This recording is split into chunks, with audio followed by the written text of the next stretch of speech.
One, two, one, two. Hello. Can you hear me? Okay. Thanks very much for having me. It's a pleasure to be here. I shall try and stick within the limit, although hopefully we've been given a little godsend, although we miss our colleague. My title is Spaces Consciousness. I'll stick to the slides and rattle through, but hopefully not too turbo, so that you can digest it as well. And hopefully it's of interest. This presentation explores how public spaces, like individuals, exhibit personalities, ranging from orderly to chaotic environments. Through acknowledgement, it's possible to creatively intervene in intercity spaces using their potential affordances. This required a kind of rubric, which sets out between sterile and dissonant. Public urban spaces are not just physical structures, but environments shaped by history, geometry, and human interaction. And we start to play with affordances and intervention beyond just documentation and walking in the city. Hegel and Nietzsche, a handy polarization as a background. Nietzsche's Apollo Dionysus, Hegel's master-slave dialectic allows us to reflect the tension between order and chaos in our cities, and these philosophical concepts provide a framework for classifying urban environments. This is the rubric. You'll see some terms possibly listed in the middle that you might recognize from other theorists. My own are sterile and dissonant, and it's a polarization, not an opposition, so there's a kind of middle term and other space in between. Sterile space, what is it? It's a controlled, capital-driven environment, often globalized and lacking individuality. Sterile spaces are defined as places dominated by standardized modules, like corporate financial districts. Examples would include international airports, shopping malls, where spaces are predictable, as described by Baudrillard's reproduction of models and Auger's non-places. Dissonant space, in contrast, is more chaotic and fragmented, offering potential for creative resistance. These spaces resist order and create opportunities for new forms of expression. Squats, protest zones are classic examples of dissonant spaces. I highlight how these areas foster creative rebellion, often at odds with more sterile environments, but not one being better than the other, I should point out. Interstitial spaces, as mentioned before actually by someone, are the overlooked narrow spaces between larger structures, walls, corridors, floor plates. These have potential affordances. Awkward space from Hannah Jones don't fit conventional designs, but can be repurposed creatively. Really a place between old and new, often in the city. And as the wave of gentrification moves through an alpha city, these spaces start to become more sterile. An example would be Brick Lane, for example. It can go back. That's good. In Shoreditch, and particularly if you're familiar with London at all, a place called Woolwich now. Heterotopia, you might know from Foucault. These are other spaces that lie outside the norms of daily life, isolated yet meaningful, like cemeteries or hospitals. They merge time and space. They're often places that are kind of coming-of-age spaces. And the ultimate one he presents is a boat at sea, because it's anywhere and everywhere at the same time. Space without a function, Perec, he kind of moves from the bed through the apartment building to the neighborhood, and tries to imagine in an apartment a space without a function, and ultimately comes to the end of that paragraph and says it's impossible. However, this idea of a space without a function perhaps serves more on the sterile space side of our rubric. Terrain vague and any space whatever. Saskia Sassen's Terrain vague and Deleuze's Any Space Whatever describe underused and abandoned spaces full of potential at the lowest ebb of capitalism. Defined by memory, they hold the promise of creative transformation. Simulacrum and hyperreality, the kind of copy-paste that we all know.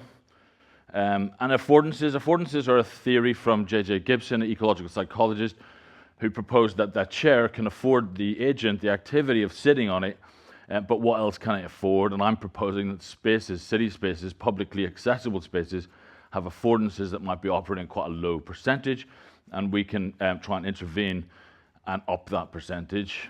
The cycle of gentrification, of course, cannot be ignored. We know this and we see this throughout all of our various cities from different sizes. It starts at neglected spaces. Artists and others move in, they make some more popular. Urbanization increases, and this carries on. The impact of gentrification on space. Again, it's not about one being better than the other, but perhaps there's more potential in a sense to imagine with a forgotten capital what could happen in a space, or transversely, in a place of high capital, how somebody might resist this sort of ubiquitous monoculture approaching and taking over.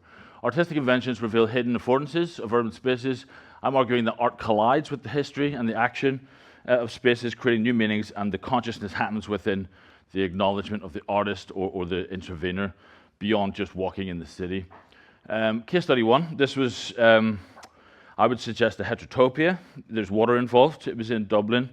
It's quite unaccountable. I called it Liberty on the Liffey River, which is the river that runs through Dublin.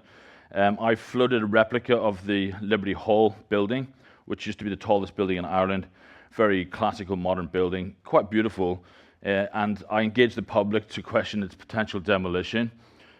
This project used publicly accessible space to provoke thought on urban renewal while also exploring this dissonant space. So the design was on the top left there.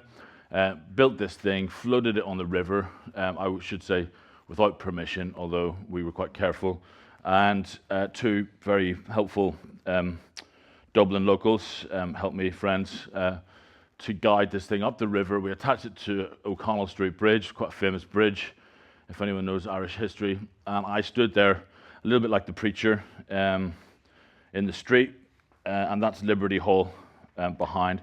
So at one point there was two Liberty Halls really in view, and I thought that was kind of a funny proposition. My second case study is drift walking through Tokyo. I discovered a man who was living in a traffic island, and really one of them was sterile spaces. I would suggest the high capital space of Tokyo called Otomachi. It's where the actual metro station of Tokyo is. And he transformed this space beyond a kind of undesirable trope of the homeless person into a very organized space, almost like an artist categorizing and putting together material. And it was a very interesting tension between the sterile district and the creative, his creative existence. And he kind of challenged that space. I took some of my drift walking findings and set up this exhibition called I'm Squatting in Your Condo in 3331 Arts Chiyoda in Akihabara in Tokyo at the time. I constructed a wall that divided the space into three distinct areas, encouraging visitor interaction. A bright and sterile space on the front, kind of wall facade, reflected Tokyo's Otomachi financial district. A pink glow hinted at the city's adult industries. If you've ever been to Tokyo, you know what I mean. The exhibition included large white boxes and a whiskey bar inside in this kind of interstitial space inside this wall that I built. On the final night, an artist talk preceded a playful wall demolition where guests donned foil costumes and masks to symbolically break barriers, which was very fun. This is the Otomachi man living on this incredible roundabout in a very high modular, as you can see in the background, system. He let me take some photos. I gave him some cigarettes. We had a nice exchange from some sign language and very pidgin Japanese I had. And then this is a younger version of myself serving whiskey sours inside an interstitial space, which became a whiskey bar on the opening night, and this kind of modular side, and then a more, I would suggest, perhaps dissonant side, reflected by geometry, but also material and aesthetic. And then this was us breaking through it for whatever reason. My conclusions from these case studies, I think space is conscious when and where intervention exists. It's light and dark drives overlap in the city spaces. It's a mistake to think that Canary Wharf or down whatever area in your city has a high capital wouldn't have dissonant action. But spaces echo our behavior, our motivations. Spaces transference. This is something I'm thinking about recently. Same with people, family members. Can spaces allow another to perform higher, even to its own detriment? Is there a shitty little street corner somewhere that allows somewhere else to shine, and as a kind of release valve? Spaces are the guilty pleasures, the aspiring do-gooders, the corporate lawyers, the estranged friends. Spaces can be the release valves, transfer terminals, the exhaust pipes, the shiny facades, the scene of a crime. My second conclusion, I'll only be 1 minute. My second conclusion is kind of more of a proposition, I suppose. a practical one where artists, if you want to call these interveners artists, can become kind of consultants of a location, of a space before development would occur. So if we get back to building systems, trying to find a system of meaning before we build anything, it might be interesting to have this intuition happening as a policy advisor. So you come from the city, you go into the gallery or a white cube or something better than that, and then you come back into the city to tell us what systems to build, no matter what stage on the cycle of gentrification, whether it's 100 stories high or 1 story high, a pavilion or a skyscraper. Art lands in the foyer often. Art could be used as a foundation stone. Art is a mnemonic device that might give us and trigger another memory. 2 future investigations. I'm quite interested perhaps in, coming out of COVID, a lot of us were dealing with metaverses and virtual reality. We built this city, a few of us in this Yeah Totally group that I've got, more of an experimental studio. And we started to put exhibitions in it. And I was quite interested to see how can we replicate some of these feelings, at least. You've probably done something similar. And my last future investigation, which is something also bubbling, which I think is quite exciting, is working with an integrated art therapist in her studio, which you can see here on the bottom left. Can I speak to the monster? She has all these anecdotes of clients from very young age to an old age who use interior items and furniture and objects to deal with quite heavy psychological issues, not necessarily always trauma. There's a Jungian sand play at work with the Jungian sand tray, if anyone's ever seen that.